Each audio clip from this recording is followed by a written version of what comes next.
వరుస ఫ్లాప్లు వస్తున్నా తగ్గేదేలే అంటున్నారు సూర్య. గ్యాప్ ఎంత తక్కువ తీసుకుంటే అంత వేగంగా బౌన్స్ బ్యాక్ అవ్వచ్చు అనేది సూర్య ప్లాన్.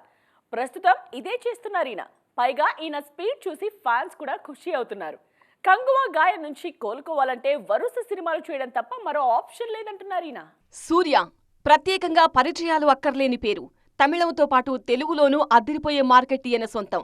కాకపోతే ఆ మార్కెట్కు సరిపోయే సినిమాలే ఈ మధ్య రావట్లేదంతే. సూర్య రేంజ్కు తగ్గ సినిమా పడితే ఈ రోజుకు కూడా రెస్పాన్స్ ఎలా ఉంటుందో విక్రమ్ క్లైమాక్స్లో రోలెక్స్ క్యారెక్టర్ను చూస్తే చాలు. సూర్యకు సరైన హిట్ వచ్చి దశాబ్దం దాటేసింది. మధ్యలో ఆకాశమే నీ హద్దురా, జై భీమ్ సినిమాలు అద్భుతాలు చేసినా అవి ఓటీటీలో వచ్చాయి. ప్రస్తుతం ఈయన ఫుల్ స్పీడ్ మీదున్నారు.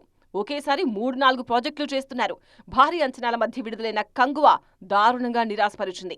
ప్రస్తుతం కార్తీక్ సుబ్బరాజ్తో రెట్రో సినిమాను పూర్తి చేశారు సూర్య. కంగువాపై భారీ ఆశలు పెట్టుకున్న సూర్యకు అది మామూలు షాక్ ఇవ్వలేదు. ఇండియన్ సినిమాలోనే బిగ్గెస్ట్ డిజాస్టర్స్లో ఒకటిగా నిలిచింది. దాంతో ప్రయోగాలు కాదని కమర్షియల్ కథల వైపు వస్తున్నారు సూర్య. కార్తీక్ సుబ్బరాజ్తో రెట్రో అనే గ్యాంగ్స్టర్ డ్రామా చేస్తున్నారు. పూజా హెగ్డే ఇందులో హీరోయిన్. ఈ సినిమా షూటింగ్ 4 నెలల్లోనే పూర్తి చేశారు సూర్య.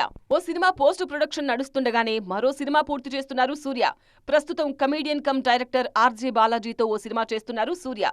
ఈ సినిమా షూటింగ్ కూడా అప్పుడే సగం పూర్తయింది. గ్యాప్ లేకుండా సినిమాలు చేస్తున్నారు సూర్య. మరి ఇందులో ఏది ఆయన కోరుకున్న విజయం తీసుకొస్తుందో చూడాలి.